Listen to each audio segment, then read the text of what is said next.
Hello to everyone. We are just at the moment, I think about 90 of you have just been let in. There's another 40, 50 or 60 coming. So we're going to give it probably one, possibly 2 minutes. But we are going to make a start because we have got quite a lot to get through. And I'm just doing a few bits and pieces at the start, which wouldn't be the end of the world if people missed that.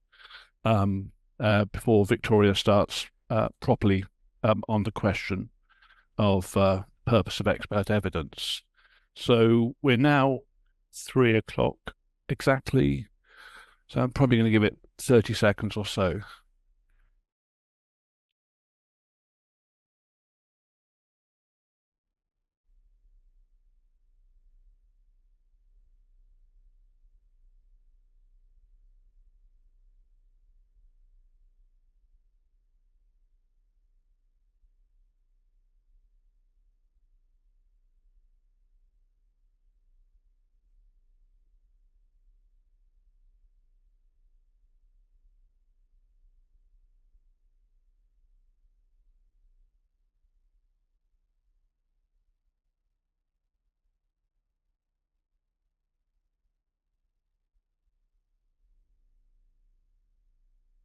Okay, I think we're probably good to go. I know there are still some people coming in, and can I just thank you, not only the normal thanking to all of you for joining us this afternoon, but thanking so many of you. We're already above 200, and this has proved an extremely popular course, and hopefully by the end of it, we'll have done some justification for you logging in. As you know, this is a course that's been run and presented by Victoria, Osler, and myself. Victoria, I believe, is coming up to the first anniversary at Cornerstone, I think next week or the week after. Week after? Week after. 2001 call. Most of you will know Victoria anyway, but just to blow her trumpet, I ought to say Legal 500 says she's an outstanding trial advocate, and Chambers and Partners, for which she's in the top band, says she's a phenomenal barrister who always goes the extra mile. Like myself, Victoria does property, primarily housing, and public law.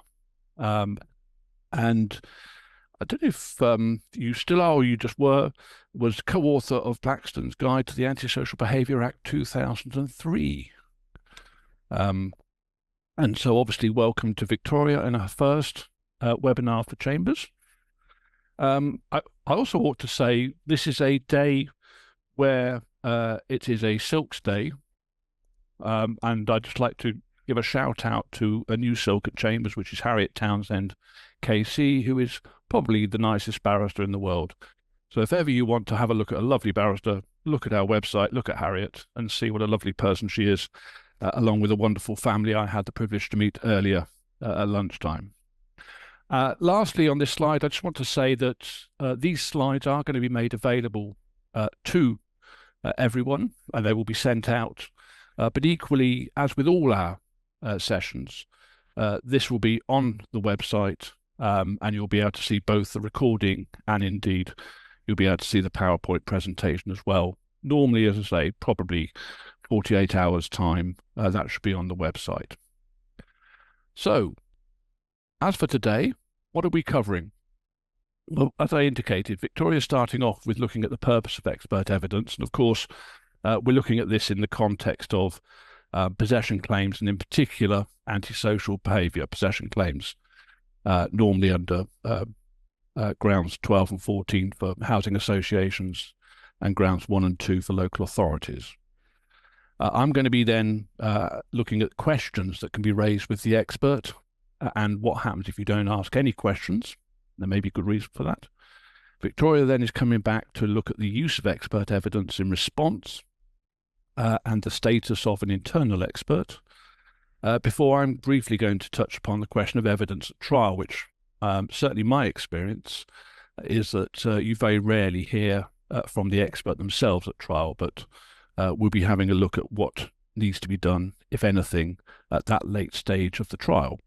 And then we'll finish on off, hopefully, with a couple of minutes for some questions As we go through the session today, you can always ask a question in the chat function, as long as it's not instructions by the back door, and as long as it's something that I can answer, that will always be helpful.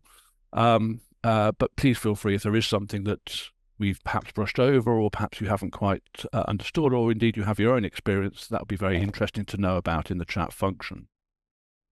And before passing over to Victoria, can I just say, we are in particular, when I was thinking about this course, just wanted to raise 3 quick issues, which I'm sure we'll get onto as we go through the presentation. One is, when looking at the issue of expert evidence, sometimes what I have called the assumptions or leaps of faith that some experts have. It's not unusual, of course. We see it all over the place in, for example, chartered surveyor evidence or environmental health consultant evidence, and there's no reason why that wouldn't be the case with, for example, psychiatric or psychology evidence. And therefore, in other words, one can read a report and say, I totally understand X, Y, and Z, but how did you get to A, B, and C? Well, if that is the case, how do you deal with that? We'll be looking at that.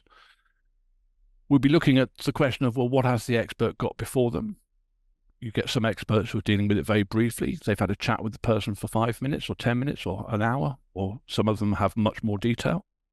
Does that make any difference? And we are looking at what the landlord ought to be doing, because normally the landlord is the recipient of the expert evidence as opposed to the person seeking the expert evidence. So what should they be doing, if anything, in response to that? So without further ado, I'm going to pass on to Victoria to deal with the first section, which is the purpose of expert evidence. Victoria. Well, good afternoon, everyone, and I echo Andy's thanks to so many of you for joining us this afternoon.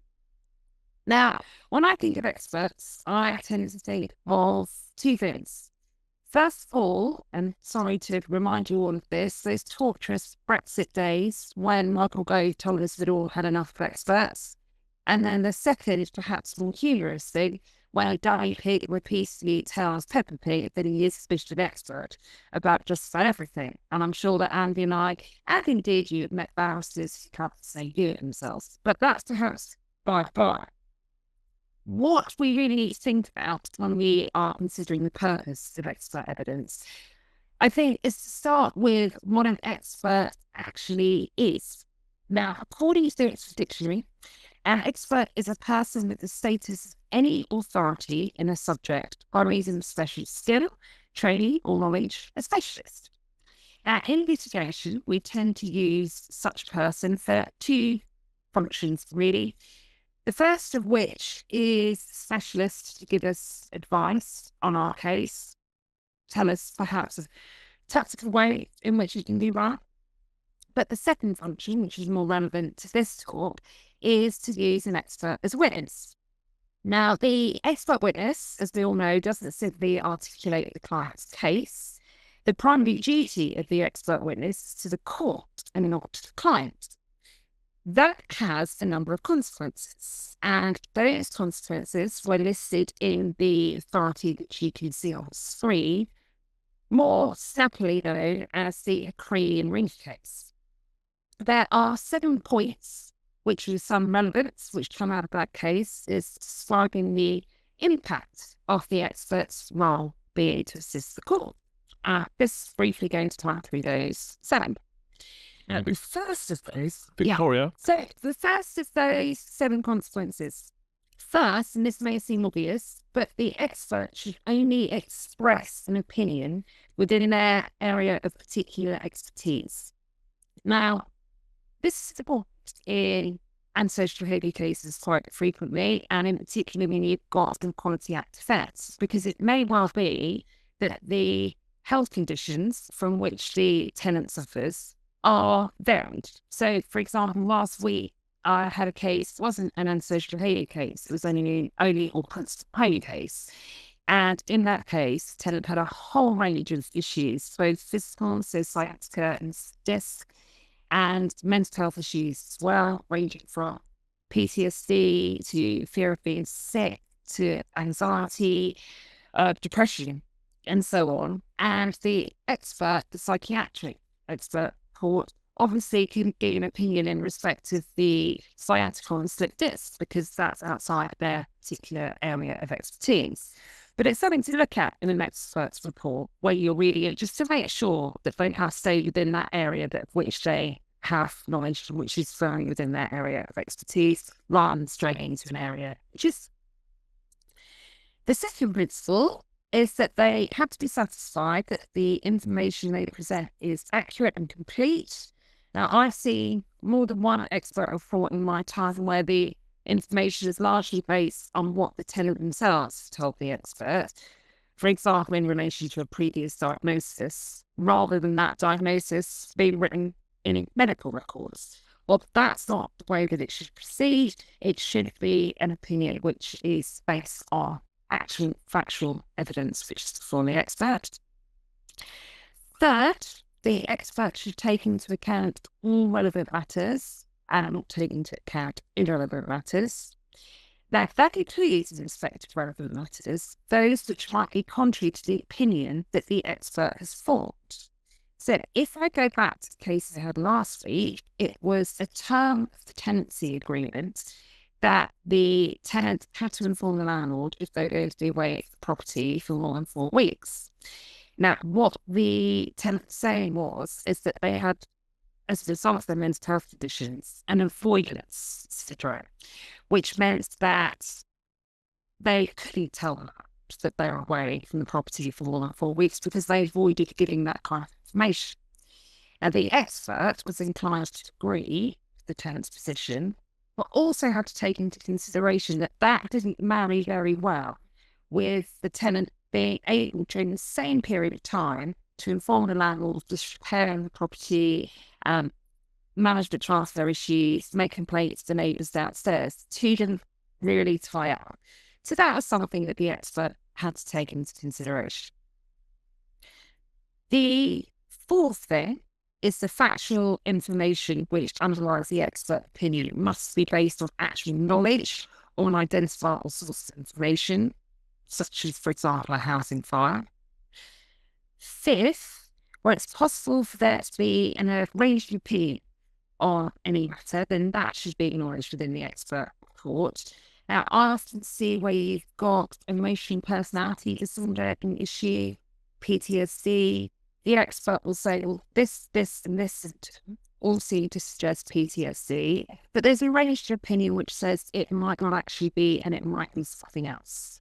So that range of opinion should be acknowledged within the report. And where the expert witness, final point, is being asked to express a view about actions of other professionals or specialists, then the expert witness must also understand the correct legal test which the court applies to that professional or specialist's view on their acts. Now, arising from that list of 7 points, one point which should be considered as a result of the list of do's and don'ts is whether an expert who's been hired before any litigation has begun to provide advice to a client how best to advance that client's case should be instructed on behalf of that client within the litigation itself, because it might be at a conflict of interest, or at least that objectivity is compromised by having been involved at an earlier stage. But later on, I'll come back to pre-issue evidence. We can see how that might be an issue when we get to that. Now, in respect of need for medical evidence, it's necessary, of course, to obtain permission of the court to rely on it. And before the court will grant that permission, it needs to be satisfied that it's reasonably required to resolve an issue, or if it isn't necessary to resolve an issue, then it can still be admitted if it's of assistance in determining the issue and is reasonably required. Now, on the screen, you should see a very recent case, which Andy turned up. Actually, can't take credit for it, but it's a very useful, very recent case. It was the judgment of Mr. Justice Fancourt, who must have been rather surprised to have a Prince Harry for it, because it seems to be Harry takes up most of his time. But he was not involved in this case. It was an insolvency case. And there, the judge rejected the claimant's application to rely on one expert who's a business valuation expert because it related to issues that the claimant hadn't pleaded. and we'll come back to that. The application in relation to a second expert was refused because it wasn't likely to assist the court and the costs were disproportionate. And there were already 10 expert witnesses involved in the litigation. The addition of another would significantly increase costs and likely require disclosure to be revisited. I know that's something that I've come across quite frequently when it's after disclosure, maybe before witness statements. But anyway, once you pass the disclosure stage, a tenant then wants more expert evidence in relation to any conditions which they suffer. And the court's quite resistant to have that expert evidence if it means you've got to go back through the disclosure process all over again. And that was certainly Mr. Justice Fancourt's view. It's also to note that by this stage in the proceedings, in the current case, the cost has already got to £120,000 by that stage. And Mr. Justice Fancourt was not keen that there were going to be further incursion of costs by an 11th and a 12th expert. What then will the expert be addressing in the context which we're looking at, Quality Act offences and social behaviour cases? Well, the first thing to think about is disability per section 6. I'm sure this is all ingrained on your memories and you can recite the definition of sleep, but let's just remind ourselves. Section 6. First, a person has a physical or mental impairment. I shall return to impairment. And second, the impairment has a substantial and long-term effect on a tenant's abilities to carry out normal day-to-day activities. That definition of disability is amplified by the Equality Act 2010 Disability Regs 2010 also, and its guidance, the Equality Act 2010 guidance on matters to be taken into account in determining questions relating to the definition of disability. And that guidance breaks the Section 6 test down to 4 questions. Really, just read those in the definition, but to make 4 points. Person must have impairment that's physical or mental. The impairment must have adverse effects which are substantial. Substantial adverse effects must be long-term, and long-term substantial effects must be effects on normal day-to-day activities. And while we're with legal definitions, to drink more from the pure waters of the statute, Section 15, that's discrimination arising from disability. A person discriminates against a disabled person if A treats B unfaithfully because of something arising in consequence of B's disability, and A cannot show the treatment's proportionate means to achieving an legitimate aim. I'll come back to something arising in consequence, because that's the on which expert evidence is valuable. What, however, the expert is not addressing, and look out for this expert's reports because this is not the matter which should be addressed in those reports, is whether or not the landlord has contravened the Equality Act by serving a notice seeking possession because of behaviour which arises from the defendant's disability, for example. For those of you who also see disrepair, you sometimes see this in surveyor's reports to say this is a breach of Section 11 of the Landlord Tenant Act 1985. None of your business expert, that's for the court. So keep your nose out of that bit. Shouldn't really be addressing the proportionality of the steps which the man wants to take. That's a question for the court. And so is whether there's any alternative remedy. So those things which the expert really should be keeping their nose out of. Now, on the next slide, just take a slightly deeper dive into questions on which the expert can help with regard to disability. I said impairment. What does impairment mean? Well, it bears its ordinary and natural meaning. It's a disruption of and reduction in the body's normal physiological or psychological function. It can result from an illness, or it may consist of any illness. And this case, McNichol and Balfour Beatty Rail Maintenance, a 2002 employment case, and lots of these cases are employment cases, in which Lord Justice Mummery stressed the crucial importance of 2 things. First, the applicants making clear the nature of the impairment on which the claim for discrimination is advanced. This goes back to the pleadings. Those pleadings really do need to be clear. And second, the importance of both parties obtaining medical evidence on the issue of their impairment. So if you're in a hearing where you're asking for permission to rely on an expert's report, that judgment of memories is quite helpful because it stresses how that medical evidence is essential to have before the court. There were later cases which were decided under the Disability Discrimination 2025. They stressed the need for expert medical evidence, but they doubted, and this perhaps shows professional understanding of mental health illnesses. Those cases doubted whether the loose descriptions, such as anxiety, stress, or depression, would actually amount to an impairment. I don't think that's probably a doubt that the court would have now, but in those older cases, there was doubts that were expressed in that regard. But the leading decision on the issue of impairment is one from J and DLA Hyper UK, again an employment case 2010. That considered the way courts and tribunals should approach the issue of disability when faced with two scenarios which present broadly similar symptoms. The first, clinical depression, which does amount to impairments, and second, a reaction to adverse circumstances which didn't.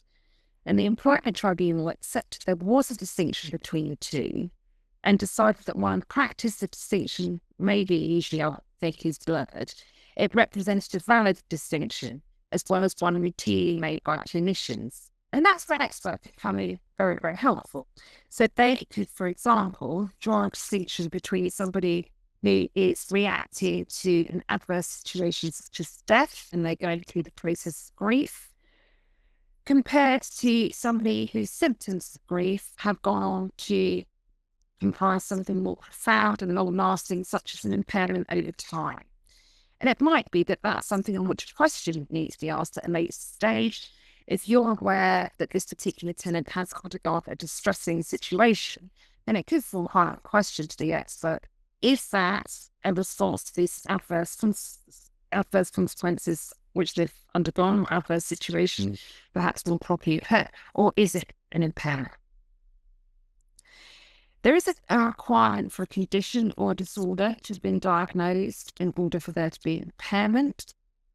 There's the case Walker and City Information Network, Computing Limited, 2013. In that case, claimants suffer from many symptoms which cause significant difficulty in their day-to-day life. That could be attributed to a recognisable psychological cause. Those symptoms were accentuated by obesity. And on appeal, the Employment Appeal Tribunal held that it was error in concluding that because there wasn't a physical mental cause, it could be a disability. I also found the court could infer from the fact that ordinary day-to-day activities have been impaired that there is an impairment which is causing that effect. It's also worth noting in this slide that there are certain medical conditions into which the expert won't need to inquire as to whether they are actually impairments because they're deemed to be cancer, HIV, and multiple sclerosis.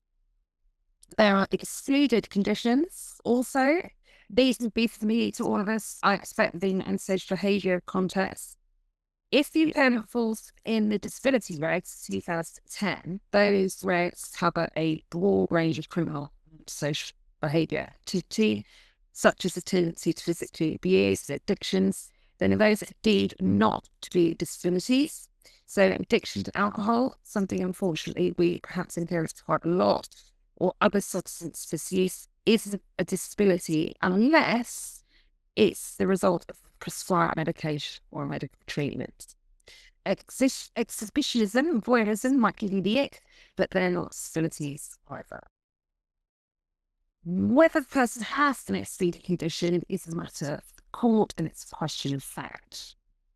Now, in practice, the critical issue for the court to determine is the basis of the alleged discrimination, whether it's a legitimate disability or it's the excluded condition which is operative. And that, again, is an essential issue on which an expert can give very valuable evidence. So, too, is the issue of substantial adverse effect. Substantial is whether it's more minor or trivial. And the focus there is on what the person can do rather than what they can't do. And the court isn't concerned with any adverse effect, with a substantial adverse effect. So expert evidence in respect to the extent of that adverse effect, again, is incredibly relevant. But I think it's also important to point out that the expert evidence shouldn't be a wholesale replacement for direct evidence of any substantial effect on day-to-day activities. So going back to my previous trial, in that case, the tenant said that it was his sciatica, which was disability, which meant that he had to leave the property because he couldn't climb the stairs up to the property. And the expert agreed with him and said, there's no way he can climb one of those stairs. It's not even available to him. That's why he's had to leave. Whereas one of his parents gave evidence and said that the tenant was their carer. And so my questions in the cross-examination was, well, how does he care for you? How does he help you? At which point the parent said, well, he helps me carry the shipping up to my flat. Up to your flat, right? How do you access your flat? Well, upstairs. How many stairs? 25 stairs. And he helps you to carry your shopping up those 25 stairs. Oh, yes, he does. How does he do that? Well, about 3 times a week. So there, the live evidence from the witness directly contradicting the expert evidence. But that, of course, is still valid evidence. The court has to make a decision based on the expert evidence, but also the evidence that's heard from that live witness. In respect of long term, perhaps an easier question to answer. So if it's lasted for 12 months, or it's likely to last for 12 months, it's the likely where the expert becomes it's likely should be interpreted as meaning it could well happen, rather than it's more probable than not that it will happen again. And so that's something which the expert needs to consider. Not all day-to-day activities, that's providing guidance, it's not really an issue for the expert. Preparing a meal, eating, going outdoors, they're day-to-day activities. And arising in consequence, just rattle through this, as it were, given that Andy needs to say again all these topics. That's something on which expert evidence is vital when you're facing Section 15 defence. Section 15 is a reminder that A treats B unfavourably because of something arising in consequence of B's disability. Where something arising in consequence of the disability is a reason for unfavourable treatment, such as notice of possession of proceedings themselves, then the landlord has to justify that treatment. Arising in consequence, that involves consideration of whether, for example, the possession proceedings or the notice is in consequence of the disability. So is there a notice proceeding possession because of nuisance, and the nuisance is in consequence of the disability? Now, if the cause of something, the nuisance behaviour is an excluded condition, so we refer it to alcohol abuse, then the person is not indeed disabled for that purpose. But a common issue that arises is complex interaction between drug and alcohol addiction and mental health. In those circumstances, the tenant might be disabled as a reason of depression or PTSD or some other mental health condition, or the physical effects of substance abuse. But the question arises as to whether there's something, so a notice of seeking possession proceedings caused by the disability or by the excluded condition, such as alcohol condition. And often it can be difficult, even for the expert, to determine what the causes are. Now, my case, Havering and Eels, the High Court dismissed an appeal against possession order where the district judge had been entitled to find behaviour, and its nuisance behaviour didn't arise as a consequence of Miss Eels' disability, but substance misuse. So that is a finding that high courts are prepared to uphold. And then another case I've got on the side here, which is worth noting, is P going on at primary school, which the court held the critical question is one causation. What was the reason for the less favourable treatment? The analysis shows more than one reason. If the legitimate impairment was a reason that thus the effective cause of the less favourable treatment, then prima facie discrimination is made out, notwithstanding the excluded condition also forms part of the reason for the treatment. So you've got both going on. One of the causes is still a reason, an effective cause of the antisocial behaviour and the measures that you're taking in response, then the disability arising consequence of disability is made out. I have one more slide on treatment and prognosis. All I would say in relation to that is that these may become relevant when we use some discretionary grounds cases, and whether or not there's a sound hope that the behaviour will repeat itself if the treatment it might not. That is something that the court will take into account, as indeed the court might take into account when it's assessing proportionality, and the tenant's willingness to engage in the treatment will be relevant. Right, Andy, sorry, I'm eating into the time. Hand over to you. No, that's not a problem. And true to form on these things, Victoria, I've got a suggestion for the noise, the crackle.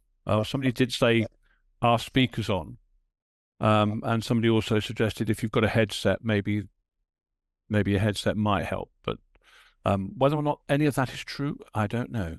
But see what I can do now. But apologies, as I say, for people hearing the crackling. Hopefully, at least this next bit, there is no crackle. But that was an excellent first explanation as to the purpose of expert evidence. And of course, we all have, or those of us involved in antisocial behaviour, have experience of expert reports, just as we have experience of people claiming, in particular when it comes to protected characteristics, the question of disability. And of course, it's a very real question, particularly in antisocial behaviour, whether that's in relation to the general question as to the individual, and that's in particular in relation to something such as the public sector equality duty, or whether it's focusing more on the discrimination elements, and in particular disability and indirect discrimination, that Victoria touched upon. And therefore, when looking at these matters in such a context, what one's trying to do is trying to find out whether the person has the protected characteristic, and obviously with many of the protected characteristics, that's fairly obvious. So marriage and civil partnership, for example, or sexual orientation. And with disability, it's sometimes obvious and sometimes accepted. And sometimes, of course, the landlord would know very well, either from their own reports or otherwise, that the person has that disability and fully accepts that, and accepts that it's substantial and long-standing, i.e. for at least 12 months, or likely to last for at least 12 months. But sometimes it's not, and there does need to be that evidence. But in my experience, that's not normally the matter of dispute with an expert report, if there is a dispute. It may be a confirmatory question, but it's not ultimately a matter of dispute. There is the question, obviously, of the particular disadvantage that's the person may be put to, or indeed the unfavourable treatment being caused by it, if we look at the disability discrimination. Particular disadvantage is the language of the indirect discrimination. And, of course, that may be admitted by a landlord. It may be accepted that if, for example, I am creating as one of your tenants antisocial behaviour, but that is very much linked to my disability, it may be accepted that because you are now taking action against me, or maybe even to the point of issuing notices, I have been put at a particular disadvantage, and therefore that's not really a particular problem. But as has been said already, it is a question of linkage, or at least some linkage, to the acts complained about, and it equally applies, therefore, or at least it equally is relevant to make the point that, of course, you may well have a very genuine disability with very genuine effects, but that has little or nothing to do with the actual acts complained of, and aren't sufficient to justify what is being complained of by the neighbours, the officers, or whoever. And indeed, it may be the question, ultimately, is one of proportionality. In other words, is the action being taken by the landlord proportionate?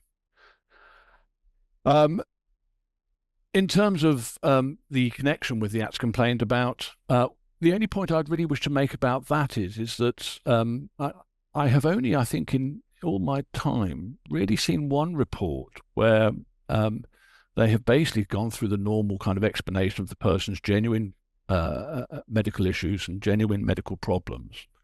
But ultimately, and said, yes, they do have a disability, but ultimately said that their acts, as far as I can see, are to do with drink.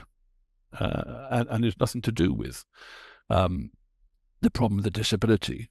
And it is important, of course, in cases where perhaps there is multiple issues, such as addiction, to bear that in mind, including in terms of any questions, because, again, the landlord may be well aware of these issues, and indeed the person complaining may be well aware of these issues, and it may be something that's not immediately apparent from the report of the expert who's merely looking at it from the point of view of a medical diagnosis.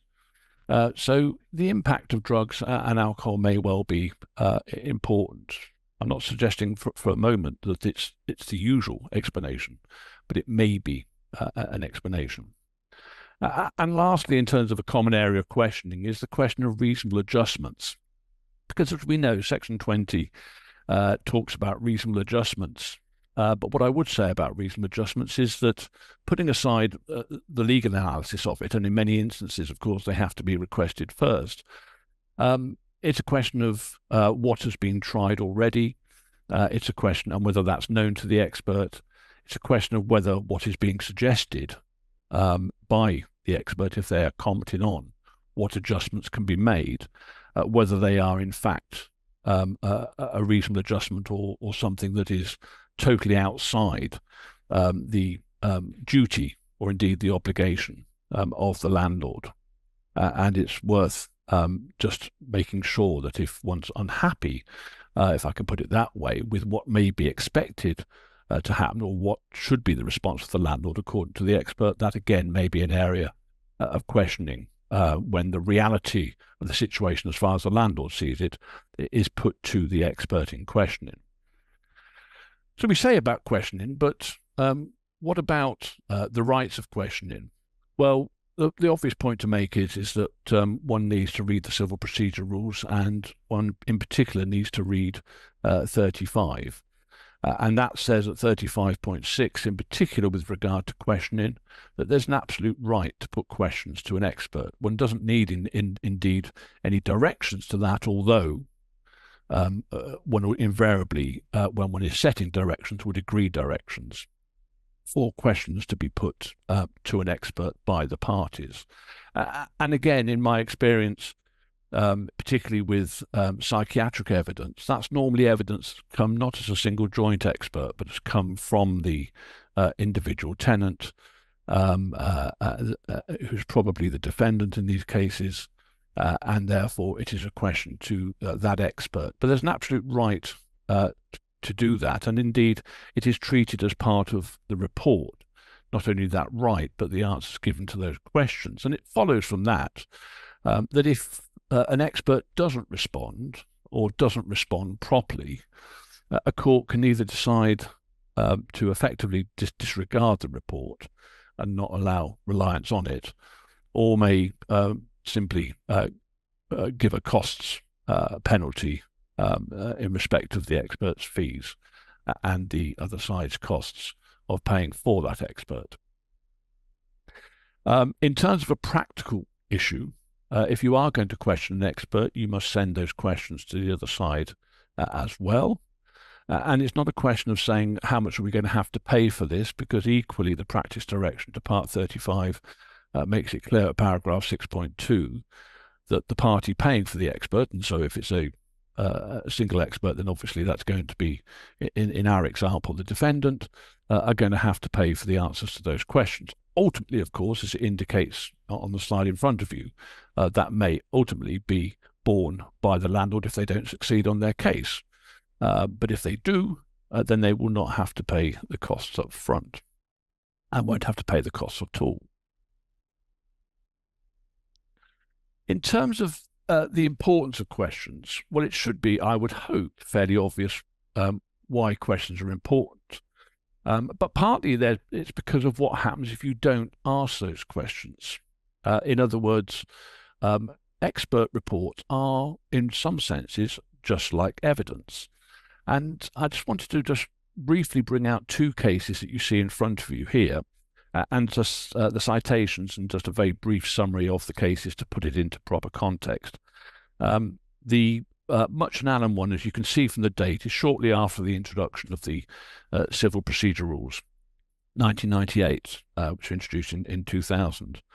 It concerned a damages claim for a car accident, and it's an appeal against the refusal of the judge to allow written questions when the party wanted to ask about a potential contributory negligence issue, namely, I think it was the question of seatbelts and what effect it would have been had if the seatbelts had been worn.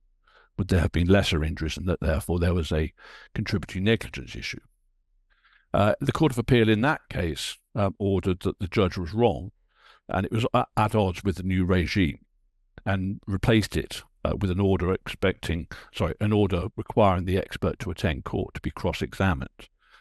And really what Mutch and Allen is saying is that the expert report, as is made clear on the expert's statement of truth, the expert's report and the expert's duty is to the court. They may be instructed by one party, or obviously in joint cases that's not such an issue, but they may be instructed in some instances by just one of the parties, but their duty is to the court. And that therefore they are required to deal with the matter in a proper, professional and objective manner. In the case of Griffiths and Toohey UK Limited, which is on the right of your screen, this was a Supreme Court case, a recent Supreme Court case, caused by somebody unfortunate to have gone on holiday. Well, that wasn't the unfortunate bit. The unfortunate bit was that they had, or they suffered from gastroenteritis. And Griffiths had a microbiologist expert report, and the travel company had no expert and did not take any expert attendance at court, didn't seek that, and did ask some questions, however, under CPR 35.6. The travel company, however, at trial did criticise the report, and the judge was with them and said, no, we agree with you, you're right about those criticisms, and dismissed the claim. And this was an important case because it rather makes the point, which people often forget, and this applies, say, across the board, and including in housing, for example, disrepair claims. One may not like a report, one may think it's a load of nonsense, but if one thinks that, one has to put that to the expert. That expert evidence, remember, is unlikely, in most instances, to result in the expert giving evidence in court. In other words, it's going to be presented in written form alone. And in those circumstances, the Supreme Court accepted the general rule, which is long established, that you must challenge evidence you disagree with. And if the person isn't going to be in court, that makes sense to say you must challenge it by your questions. That didn't happen in this instance. They did say, however, that there may be instances where that's not necessary, but those are the obvious instances of something that was manifestly incredible, was an obvious error on the part of the expert, something which had no reasoning at all, going back to one of my opening slides about the leap of faith, something where a mistake had clearly been made, whether that's of a date or other factual issue, or it is at odds, the facts are at odds with the facts before the expert. And just pausing there, that just really makes the point that one of the areas of questioning may actually relate to what the expert was told by the individual. And one may be clarifying what one was told by the individual, because that may be at odds with the individual's own evidence or with the individual's own pleaded case in their defence or counterclaim. Here the Supreme Court confirmed that the report was certainly terse, certainly needed more reasoning, but the conclusion was not irrational, and therefore there were some reasons given, and therefore it's not fair for the travel company to criticise, or for the judge to agree with them to criticise the expert evidence, and therefore Griffiths won that case. And so when one says, why should we ask questions? Well, unless you're saying it's a totally incredible report which could never on any basis be justified because it's just factually inept, which is going to be quite rare, it's going to be because if you don't question it, that is the evidence that's going into court and may, of course, determine the kind of issues that Victoria talked about in her section to do with disability, discrimination and liability. In another case of mustard and flour, the problem here having said to you, please go and ask lots of questions. Whether you instruct us to do so is up to you, of course. What this case was doing was saying, can you be careful, though? You could ask too many questions. And in this case, I think it was the claimants asked a lot of questions. They didn't say that they were in themselves lacking in relevance, but they did say that they were disproportionate in the amount of questions and that it effectively amounted to cross-examination. And that is not the purpose of the question. The purpose is to clarify the position. Obviously, you can disagree, and obviously you can present evidence that is suggested to the contrary in the expert report. But it's not there to effectively treat it like a cross-examination, which if any of you have ever written your cross-examination, which, possibly you might have done in the early days, but I don't know if anyone does that anymore, then obviously that would be a tremendously long series of questions. And in my experience, I don't know about yours, Victoria, but in my experience, I tend to limit it to normally 5 or 6 questions, which are worth asking. But that's not to put a number and say it can't be more, because the circumstances may justify that. But be careful. And as it says there on the slides, just remember, it's a question for the expert to justify their conclusions. And if they can justify their conclusion with reasons, even if they're not perfect reasons, unless that can be undermined by the questions, that is likely to be the route the court is going to follow. That then leads to the third of the 4 sections, which is you've got that evidence, you've had some questions to the expert, and now you're thinking about how you're going to respond to the expert evidence. And back to you, Victoria. Is this better? Yes. I'm not crackling. You're not crackling. Excellent. Oh, I can see all the thumbs coming up. I hope that's what it is, yes. Yes. Well, this is a very brief third section. The bit without crackles is shorter than the bit with crackles, typical. What I actually wanted to talk about was to go back in time and say when you may need to respond to expert evidence or indeed any suggestion of disability right at the beginning of this process.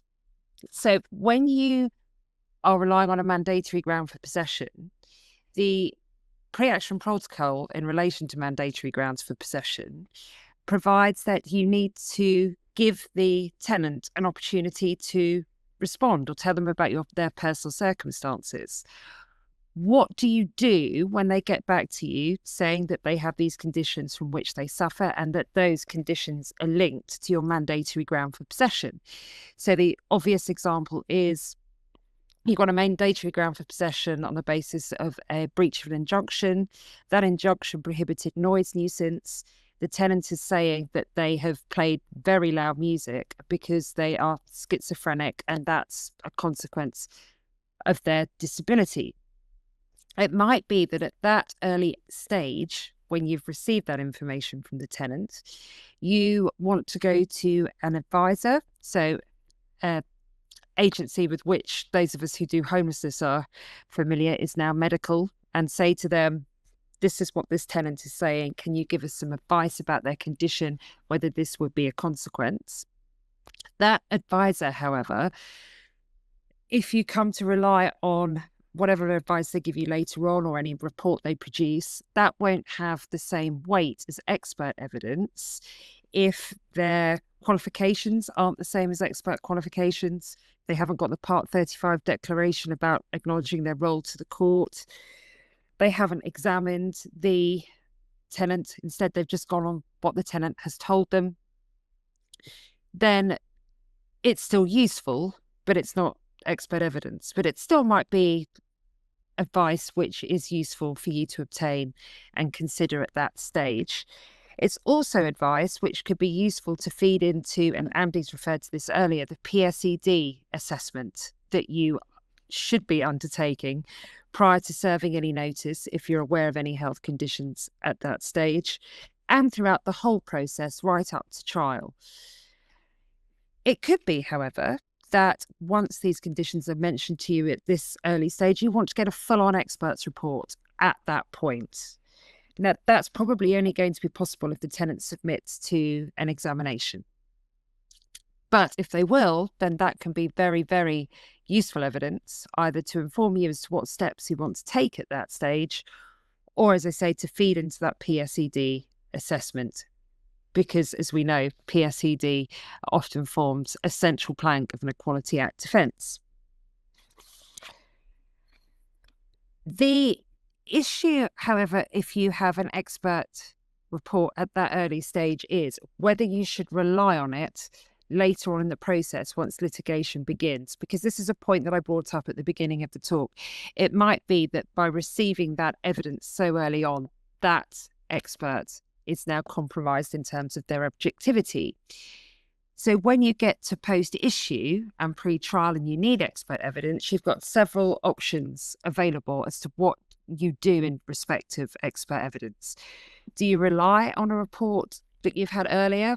I think probably not, because their objectivity might be compromised. Do you agree a single joint expert report with the other side? That has proportionality advantages. Courts tend to like single joint experts reports. You may, however, have limited control over the expert that you choose because you have to agree it with the other side.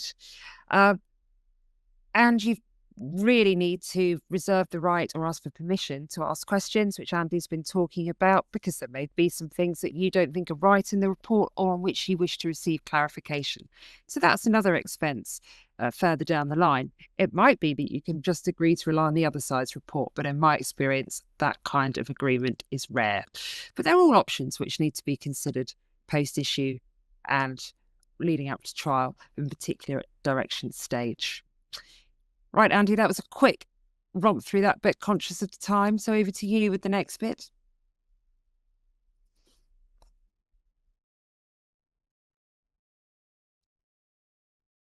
You're muted, Andy.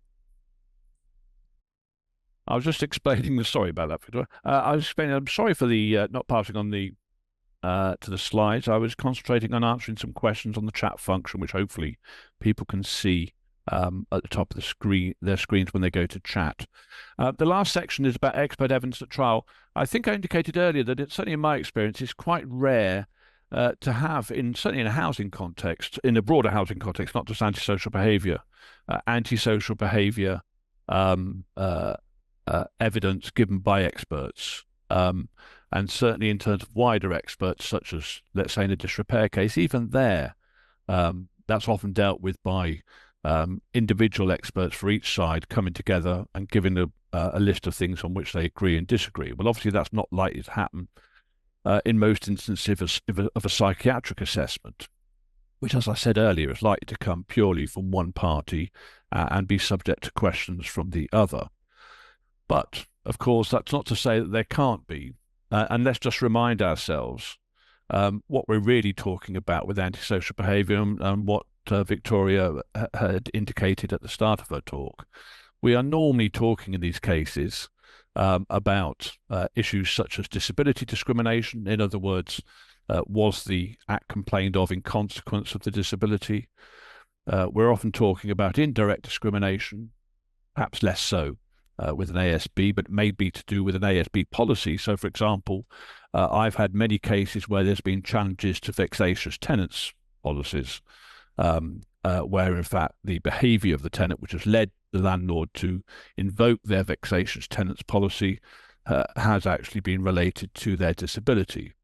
And does the acts of the landlord in those circumstances put them at a particular disadvantage? Or is it, for example, if they're only able to contact one named person, which is the usual remedy, does that put them at a particular disadvantage? Now, as Victoria mentioned earlier, that question, if you give the example of the vexatious tenant policy, may well be one that actually isn't for the expert. It may be abundantly apparent. That's not an expert advice that's being sought. It's just saying, does this individual, if they're going to suffer from only having one point of contact, as opposed to anyone they choose to get through to at any particular moment, one should be able to work that out for oneself as to whether that puts them at a disadvantage. And of course, may well put them at a disadvantage because that gives them less of an access than other people. And in those cases, one is then largely talking about proportionality. The other point at which expert evidence does come in, but is often not thought about, is the public sector equality duty, which I appreciate is one of those, we know it when it's there, but it's difficult to describe because one has a whole host of issues one is considering. What I would stress, and this isn't a PSED course, but what I would stress with the PSED, and indeed on a recent judgment I had in a homelessness appeal, the judge confirmed that he agreed with what we said when we made it clear. It's a question of process, not a question of outcome. In other words, it's how you've reached your decision. It's not a question of what your decision is. It's not there to affect the outcome. You're meant to have done it properly, however. In other words, have you sufficiently considered the matter in a proper manner?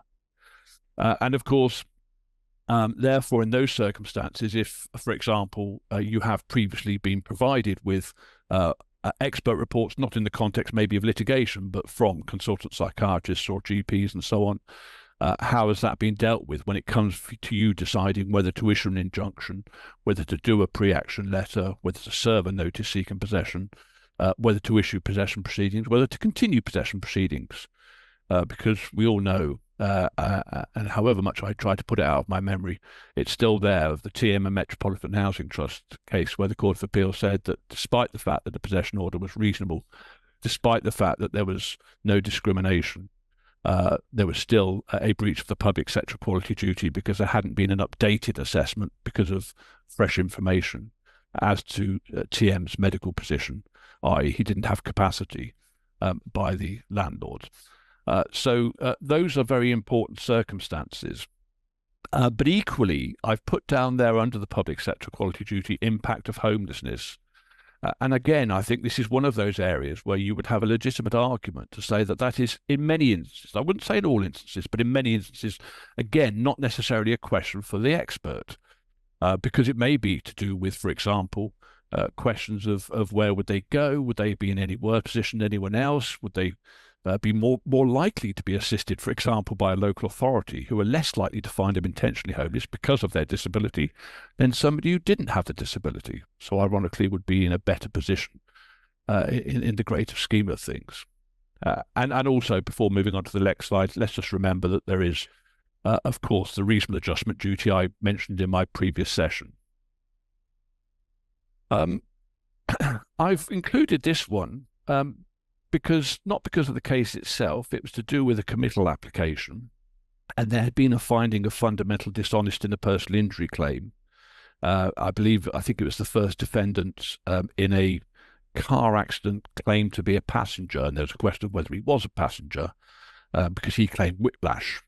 And as I say, there'd been a finding of fundamental dishonesty. And not that it's relevant to this training, but the findings were not conclusive for committal, and it was effectively decided that there was no committal matter to be proceeded with, and that the expert report didn't assist. But what Deputy District Judge Goodman in the first instance hearing had said, and this is why it may be relevant to what we're talking about here, that in so many there are so many discrepancies in what he told the doctor as against what he put in his witness statement, and indeed what was in the CFA, and what he said today. But I will just mention a few. It is clear what he told the doctor is a tissue of life. And what I mean by that is that one often has, of course, and a lot of the experts very properly and effectively set out what they've been told by the individual. In other words, they know what the case is. They know it's a possession claim. They know it involves antisocial behaviour.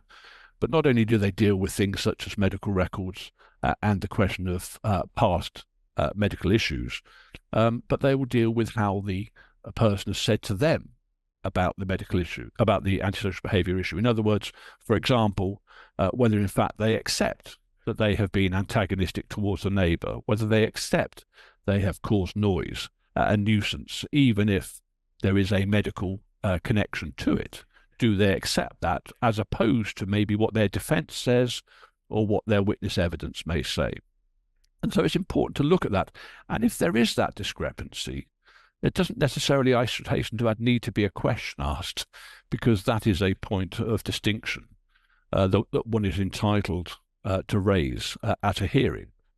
One can, of course, if one has a finding that seems to go against you, raise the point that actually the factual basis upon which that finding is made seems to be incorrect given that person's own statement or own pleaded case. That may be appropriate to ask a question, but it may not ultimately be necessary. In terms of broad questions to experts then, and this may be applying just as much to written questions as it does to questions if you did have the person in court be cross-examined, you would obviously look at the experience of a particular matter, and in particular questions as to their court experience, whether they generally worked for both sides or whether they were a claimant or defendant lawyer, any reported examples, because of course it may be that they have been lauded in previous cases or perhaps criticised in other cases, although I would hope you'd be able to find that out in any event. An understanding of their role as a witness, so there may be instances where there needs to be clarification of, well, why did you say that, when it's just repeating what the your client had said. It's not in line with your duty to the court. Practical experience of the subject issue, any leaps too far, any lack of evidence, and any evidence of a predisposition. And I often find that you get a very good explanation as to why the person has a condition. I often find you get a less impressive explanation as to why it's been going on for some considerable time. And I've had cases where a relevant question is, what would have been the position 5 or 6 years ago? And they suddenly say, well, it would have been the same.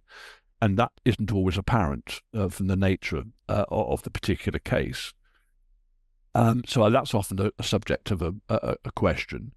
And of course, there are often cases where when one comes to the actual pleaded case, in other words, in an antisocial behaviour context, whether the person did do the acts complained of, but that they were connected to the disability, whether there is an assumption made as opposed to a diagnosis made that would have caused that behaviour, as opposed to that could have caused but didn't necessarily cause, and that it couldn't be said that it necessarily caused that behaviour. And that is an important distinction in such cases.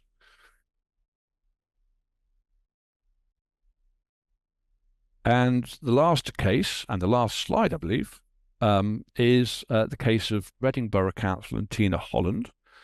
We have to end with a possession case and with an ASB case, and this is such a case dealt with by Mr. Justice Edwin Johnson. Antisocial behaviour possession claim. The defendant had an emotionally unstable personality disorder. The court said that Section 15 applied. In other words, there was a link between the acts complained of and the disability, but that it was proportionate. And the expert said that there was a connection between their medical condition and the behaviour, but, and this is the important point, that it didn't absolve the defendant of responsibility. In other words, there was an opportunity to reduce or stop the behaviour. And in such cases, what one is often looking at is, of course, the impact of the investigation by the landlord, multi-agency work, quality impact assessments, and so on. One's looking at in that case, joint expert, forensic psychiatry, and what evidence that's putting forward. And this is the authority, if you want to use it, to say that there is no need for additional medical evidence on the impact of eviction. Although, pausing there, can I just say that is a fact-specific thing. That may not always be the case, but this is a good indication that there has been good evidence as to the impact of the medical condition on behaviour, and that therefore it was felt that the court knew enough about this individual, there had been the multi-agency meetings, etc., to be able to say we don't need expert evidence as to what's going to happen if that person is made homeless. And therefore it was possible to continue without such evidence. And this is a slide which certainly on my slide says thanks. I don't know why it doesn't allow me to say it. And although we have overrun, I was just wondering if, and I have tried to answer some questions while Victoria was speaking, apart from the I can't hear very well. Could I ask if anyone has, actually, let me just go through any I can see here. If mandatory grounds, and I'll put them to both of us, mandatory grounds are for temporary accommodation and unsecure tenancy license, do you need to pre-issue if duty has been discharged and temporary accommodation is needed for other applicants? Victoria, that old chestnut. I'm not sure it's an ASB question, by the way, or an expert question. No. So I was thinking about this, which I ask because it's needed to issue to preach. I mean, it's actually one. No. No, exactly. We actually had this case. One of our new tenants had this case, and in broad terms, no. If you have an unsecure tenancy, that tenant doesn't have, and it's been properly ended by notice to quit, and there is no public law challenge to that notice to quit, or no successful public law challenge to that notice to quit, which is otherwise valid and been properly served, it has the effect, of course, of bringing the tenancy to an end. It means you're a trespasser, and your right is in relation to your Part 7 rights, not to the particular property concerned. So you may have a right to be accommodated somewhere, but you don't have a right to that particular property. Yes. Although I've got a appeal potentially in the Court of Appeal on this because I won in front of Sagerson. You may remember, Andy, I talked to you about this case. Yes. Where the other side was saying that duty hadn't been discharged and that because the duty continued under Section 193, that we were obliged to keep the applicant in the accommodation until such time as the duty was properly discharged. And we said no, exactly because of what Andy's just said. No, you're entitled, if you are, to a unit of accommodation, but not this particular unit of accommodation. Sagerson at Central London agreed with us, but the other side have asked for permission from the Court of Appeal to appeal. And it's quite a common situation, so I wouldn't be surprised if permission isn't granted. So just for clarification purposes. Paul asks if we had an example where the expert had been criticised in the previous case, how might that be put into question to the expert? I agree with you in the sense of what you're asking, which is it's difficult to say, well, you're hopeless, and you know, Lady or Lord Justice so and so said you're hopeless. What do you say about that? It's not going to be a question to an expert, but it may be when you come to look at the court and how the court should be looking at an issue. You can use it as a submission. Can I give by way of example? There used to be in age assessment cases, young unaccompanied asylum seeker cases, an expert in inverted commas who used to try and assess age by measuring people's body. In other words, like from the elbow to the wrist, and she used to do all this, and she was a perfectly qualified doctor consultant. But it was ultimately decided that was hopeless, and she used to say things like, "And therefore I decide you are between the ages of 12.72 and 14.83. And understandably, the Court of Appeal eventually said, nah, I'm not having that. Now, if she then did it again, you wouldn't have to write to her and said, wait a minute, you've been criticised by the Court of Appeal and told us a load of rubbish. You would just use that, obviously, in the court here, in the upper tribunal hearing, and saying, look, this is nonsense. You can't use that as a proper assessment. And it's the same with expert evidence. If you've been told, nearly legal or criticised many years ago for not having a separate psychiatric assessment. They do now, I hasten to add, but they didn't for many years. You could certainly, in those circumstances, say, well, wait a minute, I've got, on the one hand, consultant psychiatric evidence, you've got a GP. What's it going to be? And you could just use that as a submission, it seems to me, in the court. You wouldn't need to ask somebody to explain themselves.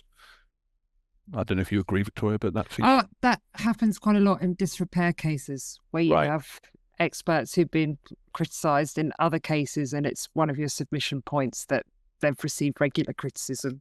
So I agree with you entirely. You bring it up at submission stage.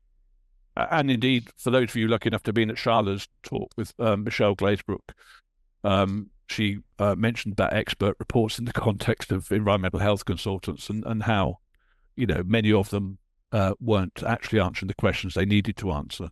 And again, that was a submission point. Danielle, I believe you may have emailed Chambers about this, a standard template for equality assessment report. What I said to Will is there isn't, but I will certainly try and find from any cases I've had an example for you without saying that that is the perfect example. But can I just say, as I think I may have mentioned, equality impact assessments, yes, it's nice to have a report, in other words, a 3 or 4 page document, but a court should be looking at the whole process. In other words, you may be able to point to something and say, yes, but it's not just the report we did then. We were also doing this, and we were also having meetings with social services, and we also had meetings with mental health services. So, one's entitled to look at the behaviour of the landlord in the round and not focus everything on the report itself alone. And therefore, it's important in many instances to have an assessment, but it's not something that's a standalone necessarily, and one has to look at the whole case.